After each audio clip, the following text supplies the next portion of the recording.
In the 1st century BC, the Roman state entered a prolonged political crisis caused by the mismatch between the governing bodies of the Roman Republic and the vast scale of the empire. The self-governing institutions of the small city-state of Rome, which had developed during the early Republic, stood at the helm of a massive empire that spanned significant territories in Europe, Asia, and North Africa. However, the population of the Roman provinces had no representation in governance. Since a representative form of government had not yet been conceived, the only solution was the establishment of a monarchy. Therefore, from the beginning of the 1st century BC, the most successful military commanders sought to seize absolute power in the state. Coinage often became the symbol of this power.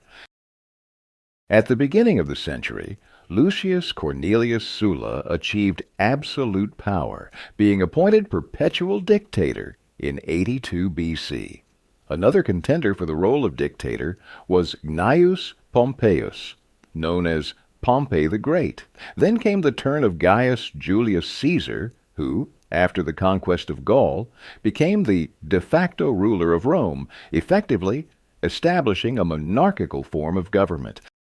After Caesar's assassination in 44 BC, a power struggle began between the Caesarians, led by Mark Antony and Gaius Octavian, and the Republicans, one of whose leaders was Marcus Brutus. The Caesarians later triumphed in a difficult war against another contender for power in Rome, Sextus Pompey, the son of Pompey the Great. The victors divided the state among themselves. Octavian took control of the west, while Antony ruled the east. However, as expected, conflict soon arose between the victors. Antony's ally and lover was Cleopatra, Queen of Egypt, and as a result, Cleopatra's image frequently appeared on Antony's coinage. In this struggle, Octavian emerged victorious. In the decisive Battle of Actium, Octavian's fleet defeated the combined forces of Antony and Cleopatra. He received the honorary title of Augustus the Majestic, and ruled the state unchallenged from 31 BC to 14 AD. Thus, at the end of the 1st century BC, the Roman Republic transformed into an empire. Roman imperial history is divided into two periods: the Principate until the end of the 3rd century AD, and the Dominate, beginning with Emperor Diocletian's reign until the fall of the empire in 476 AD. During the Principate, significant republican attributes were preserved, and the emperor bore the title of Princeps, meaning the first among Roman senators. Therefore, the Principate era was marked by the coexistence of the old republican institutions and the new imperial power structures. The provinces were divided into imperial and senatorial provinces, and there were two treasuries: the old one, the aerarium, and the new imperial treasury, the fiscus. The minting of gold and silver coins was under the control of the imperial procurator, procuratores monetae, while the aerarium retained the right to mint bronze and copper coins. Outside of Rome, bronze and copper coins were minted, as well as silver coins, with weights proportional to the drachma, Sistophori, for the Greek-speaking provinces. Under Augustus and Tiberius, gold coins were minted in Rome and Lugdunum, Lyon. But under Caligula, the mint in Lugdunum ceased to exist, and coin production was concentrated exclusively in Rome.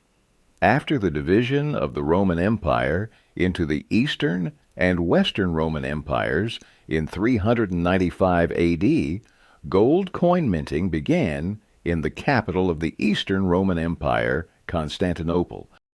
The weight of gold coins consistently decreased. During Nero's reign, 54-68 AD, the weight of the aureus was 1/45 of a pound, or 7.28 grams.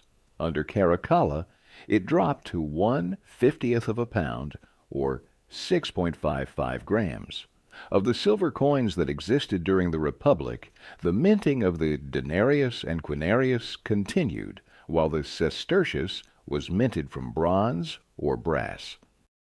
Larger denominations were rarely minted, typically in connection with special events. During Nero's reign, the weight of the denarius was reduced to 1/96th of a pound, or 3.41 grams. Nero's denarius contained 5 to 10% alloy. Under Hadrian, it increased to 20%. During Marcus Aurelius's reign, it reached 25%. Under Commodus, it rose to 30%. And during Septimius Severus's rule, it reached 50 to 60%, turning the denarius into a Bilon coin. Emperor Caracalla, Marcus Aurelius, Severus Antoninus Augustus, 211-217 A.D., introduced the silver Antoninianus, which weighed 1/60th of a pound. However, a stable silver currency was not fully restored.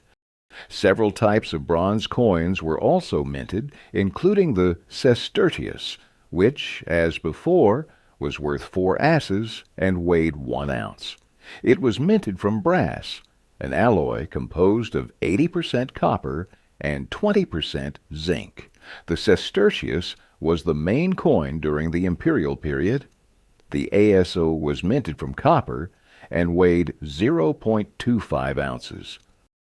Monetary issues, which threatened the functioning of both public and private economies, were addressed beginning with the reign of Septimius Severus, 193-11 A.D., by introducing a state-controlled rate for silver coins, making it mandatory. However, this conversion of coins into mere currency was undermined by the fiscus itself, which did not accept these coins for the payment of state taxes and demanded that at least part of the taxes be paid in kind.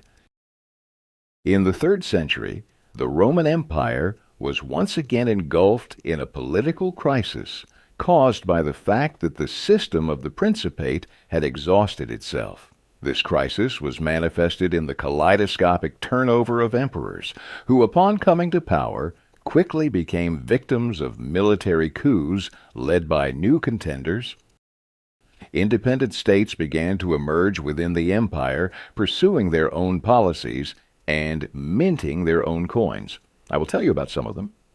From 260 to 274 A.D., the Gallic Empire existed, founded by the military leader Marcus Postumus. The empire included Gaul, the province of Germania, and Britain, with its capital in the city of Colonia Agrippina, modern-day Cologne. Around the same time, 262-273 A.D., a semi-independent Palmyrene kingdom also existed, minting its own coins. The king of Palmyra, Odenathus II, proclaimed himself Augustus, and for a time Palmyra was independent. After Odenathus's death, his son Vabalithus was declared king, but the kingdom was ruled by Odenathus's wife Zenobia as regent. The central Roman government was forced to tolerate these states, lacking the strength to suppress these movements. Only Emperor Aurelian, 270-275 A.D., through great efforts, managed to reclaim the territories that had broken away. Relative order was established by Emperor Diocletian, 284-305 A.D. He significantly reorganized the administration of the empire. The Principate was replaced with the Dominate, a regime that lasted until the fall of the empire.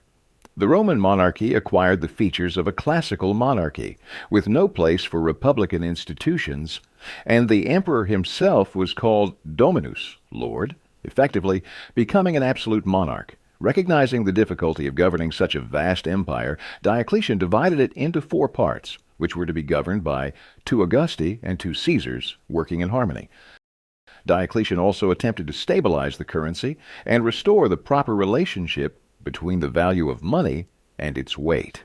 He decreed that from 1 pound of gold, 60 gold aurae should be minted, from 1 pound of silver, 96 silver denarii, and from 1 pound of copper, 30 copper coins.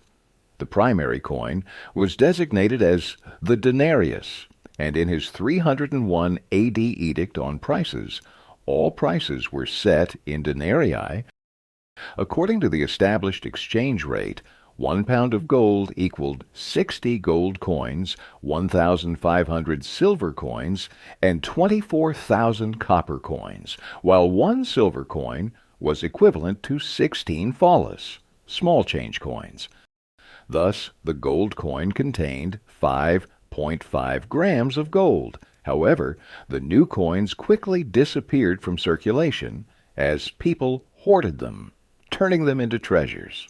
Only copper coins remained in active circulation. The reform of Emperor Constantine, 306-337 AD, was more successful.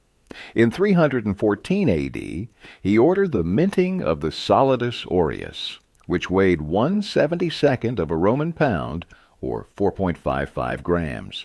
In addition to these, semices, 0.5 solidus equal sign 2.27 grams, and tremises, 1/3 solidus equal sign 1.52 grams, were also minted. Among the silver coins, siliqui were minted, equaling 1/24 of a solidus, and from 324 AD, miliarens, weighing 4.55 grams of silver. Their value was equal to 1/1000th of a pound of gold, hence the name miliarense, thousandth. The miliarens was equivalent to 1.75 siliqui. In the mid-4th century, heavier miliarens coins, equal to 2 siliqui, began to be minted. Since then, the original miliarens became known as light miliarens. Bronze coins, such as maiorini and centenionales, were also minted. Thus, the Roman Empire established a gold-silver bimetallic system. Thanks to this reform, the foundations of a monetary system were created that lasted for several centuries during the late Roman period and continued in the Byzantine Empire and the Mediterranean basin. As a result of Constantine's monetary reform, Roman coins not only had a more stable value compared to the devalued currency of the 3rd century, but also found wider use in commercial transactions. It is worth noting that the Roman monetary system had a profound influence on neighboring peoples even after the fall of the Western Roman Empire. Constantine's monetary system, with little change, continued to function in Byzantium. The denarius became the primary silver coin in Western Europe, and in many Islamic countries today, the dinar remains the principal unit of currency. Thus, the story of money in ancient Rome during the imperial period comes to an end. Goodbye.